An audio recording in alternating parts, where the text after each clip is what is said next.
The Byzantine will continue the tradition of illuminated manuscripts that we saw starting in late antiquity. And we're going to start with the Rabbula Gospels. And this is a very famous text. It's a book of Gospels. And what we're seeing are images that are going to be removed from the text, such as here. So the text would be on another page, and then we have the image itself. This makes the image more powerful, more of a focus when we're looking at the piece. It is from the Bible, but in the biblical account, it says nothing of the Virgin witnessing the Ascension, which is Jesus being taken body and soul into heaven. We see an elaborate full-page illustration that is very well developed. We have a setting. We have well-developed quality and technique for the period. And we still see a connection to the early Christian past. So Jesus is being shown in imperial clothing, the Virgin in this orant configuration. So if we start to tear it apart, starting at the top, we have angels both carrying the mandorla.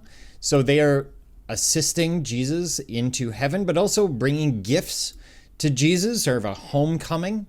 He's dressed in white, gold, and violet, the gold being spiritual purity. Gold, of course, being the only metal that doesn't oxidize. White as a symbol of innocence and purity. He's holding a scroll for the Gospels, for Scripture in general. And the violet, his role within the church as really the central figure, borrowing because it is relatable to a group that until 100 years ago had been members of the Roman Empire. They're going to recognize the color violet as something particularly important. The chariot is a chariot of fire. Now, this would be a very difficult thing to depict. So we have the wheels, but then we have eyes, the eyes showing that this is a chariot sent by God, the eyes symbolizing God, as well as the hand beneath it.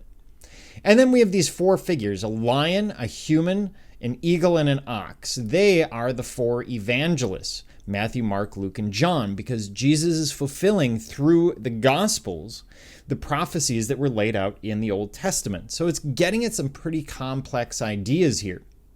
Below we have the apostles, and you'll notice on both sides we have figures pointing up, telling us that we are supposed to be focusing on what's up here, not what's happening on the ground. And we have the Virgin Mary being depicted as a motherly form, so we see her breasts depicted, not in a sexual sense, but in a motherly sense, that she is taking on that role of Mother of God in that orant configuration. So her hands are up, meaning that this is a praiseworthy event. This is something that is a major element of the church. And then we look up, and you'll notice that the moon and the sun both have faces.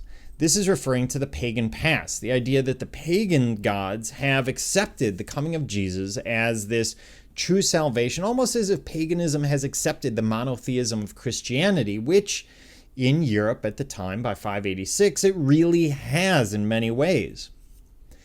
If we compare it to classical art, what you'll see is there is some modeling, so some three-dimensionality there. We see it in the clothing of the figures on the ground or in the angels. Now, is it as well articulated as we see from the Romans, which you see on the right? That is a piece from Pompeii.